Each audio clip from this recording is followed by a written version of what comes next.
Hello, hello, ladies and gentlemen. This is Bold, coming to you again with more Guild Wars 2 footage. This time we're going to do a little bit of the warrior in this PvP. This was actually the main class that I played through the beta. I did not do a whole ton of PvP, so I may not be a good PvP player. Keep that in mind. But I do the best I can with what I got. So, a little bit about the warrior class. For their burst skill, as you would call it, their F1 button.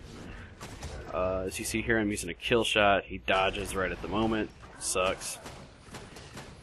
Basically, adrenaline is the equivalent of what you would imagine rage to be. You generate it through using attacks, and then you can use your big attack, basically. For the purposes of this video, I am using a rifle and a sword-axe combo. I did this mainly because I used it through leveling, and I thought that it would actually translate well to PvP. It turns out that rifle is okay for PvP, but there's better options, so I end up using my dual wields more than the rifle itself. As far as what the rifle can offer, though, it has a normal shot that actually bleeds on every hit, which is cool. It's definitely worth taking a look at, but only if you're not being, focused down. Your second shot applies a cripple, so it's really good for chasing. Your third shot is a kind of a flurry of shots. Your fourth will be a vulnerable shot. I always use this. I line it up before using my burst skill, and just for maximum damage. And then your fifth is probably the best ability for PvP as far as rifles, and that's rifle butt, where you actually knock back a person.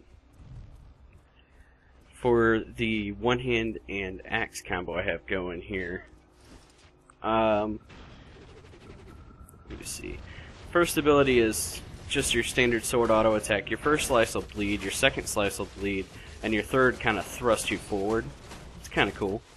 It's the main reason swords used for main hand is actually because of the second skill, which is actually a charge. It's another distance closer, and that's what this class absolutely excels at. They are phenomenal distance closers. But I digress.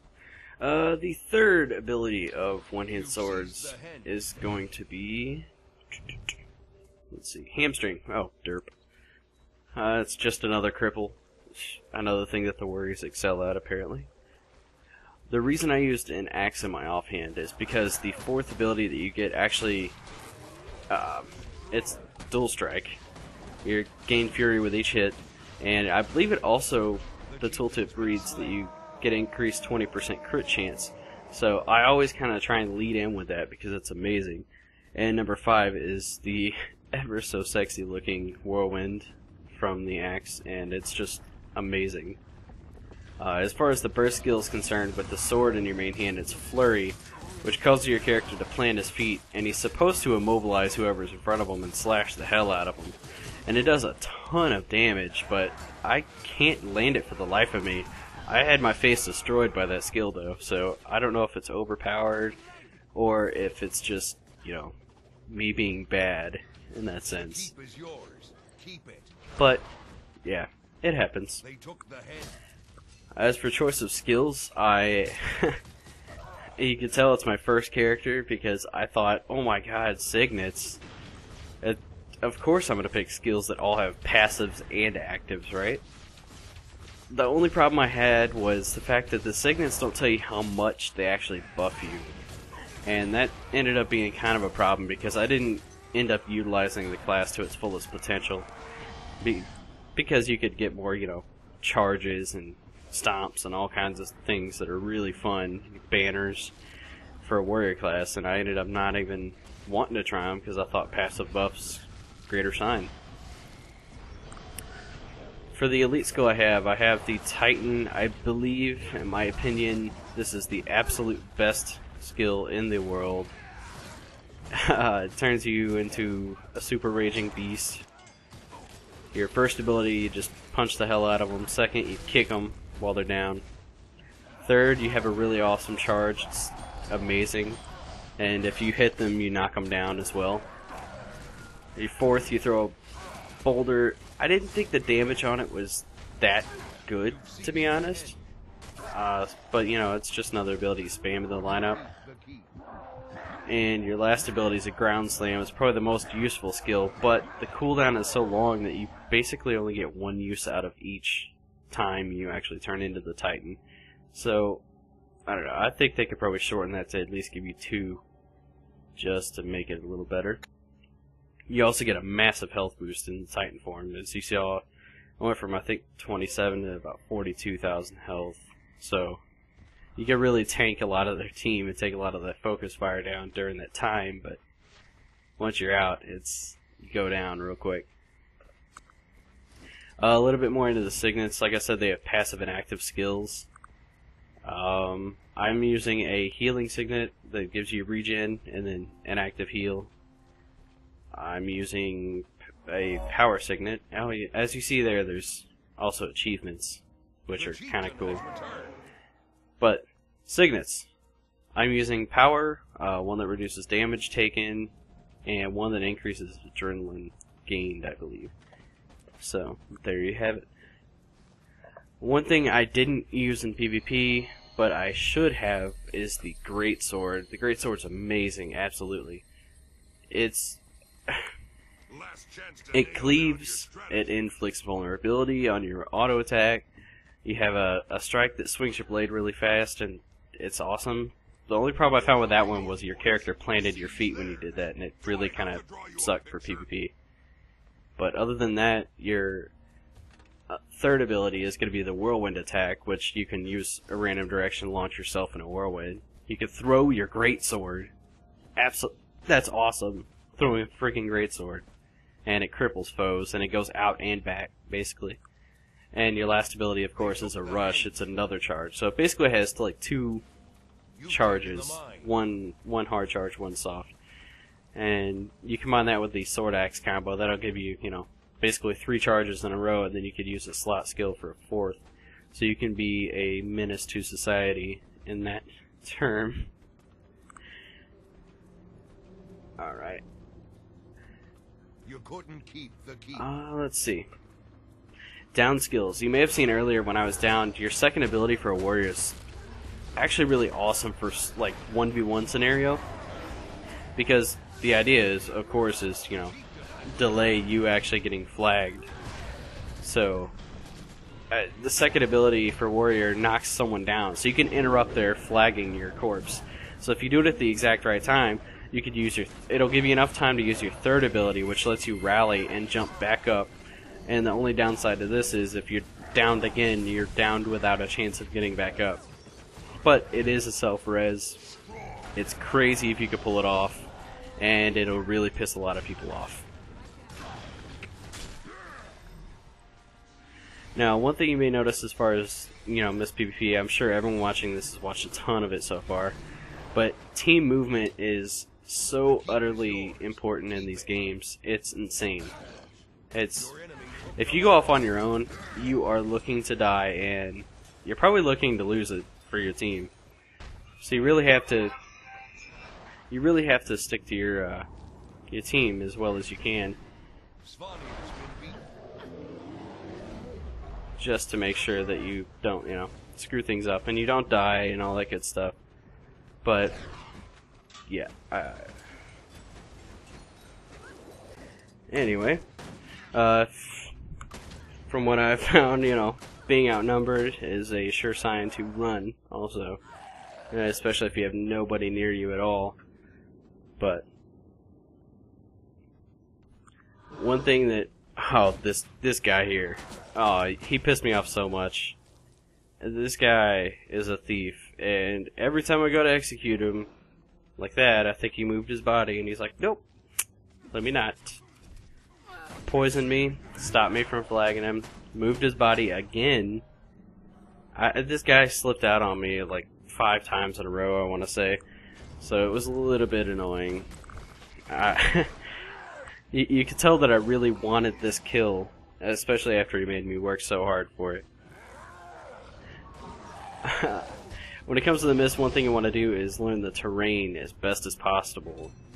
You want to know how to get from point A to B to C as quickly as possible, because you could really find yourself wandering around and taking the long routes, and that'll, again, these matches go pretty quick, so, I mean, seconds count in this game. As you see, there's a Necromancer above this point here. I can't get up there unless I go all the way around, and he's just kind of being tedious right now. The one good thing is he's a summoner Necromancer, and all of his pets apparently don't know how to jump. So that's always a good sign. See, you know, he's got one pet attacking because it has range, but he's got nothing to offer, and he's just getting picked clean.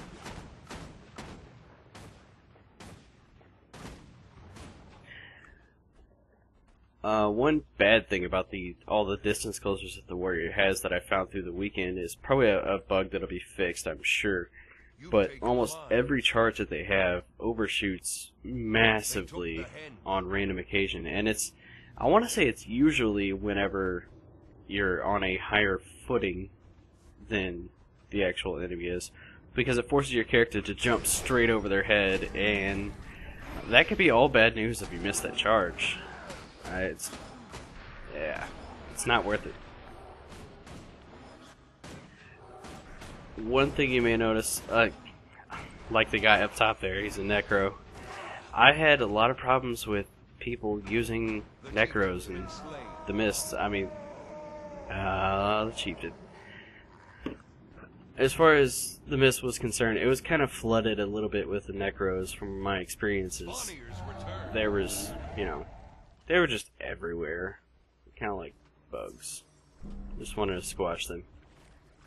But being Necros have so many tricks, we'll say. I'm going to grind my teeth for a moment here.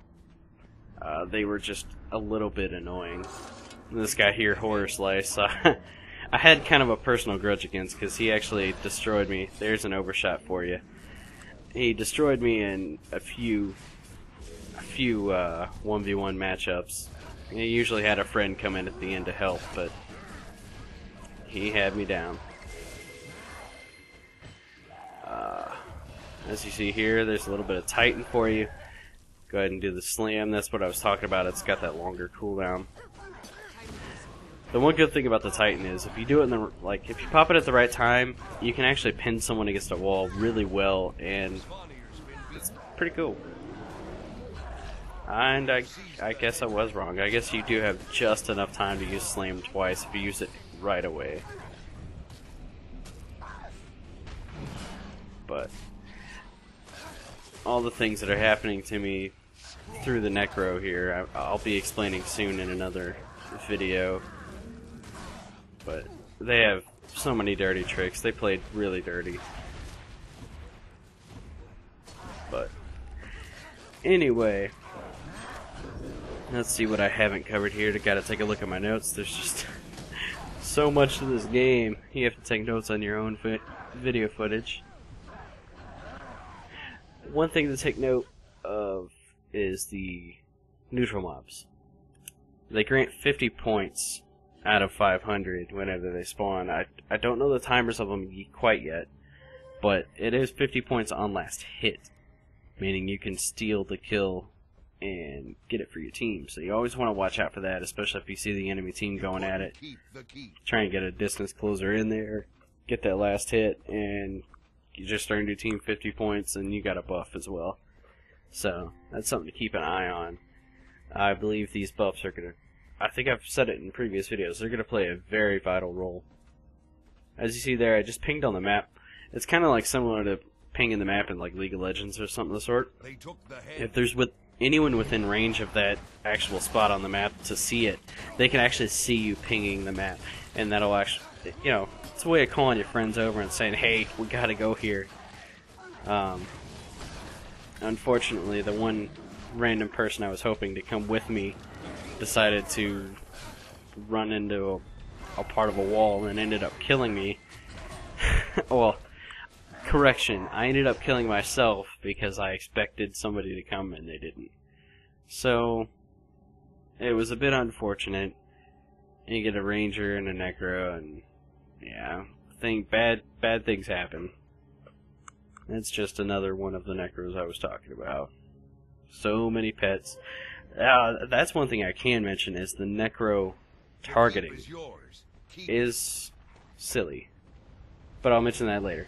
If you liked the video, thumbs up, subscribe, and until next time, guys, this is Bolg out.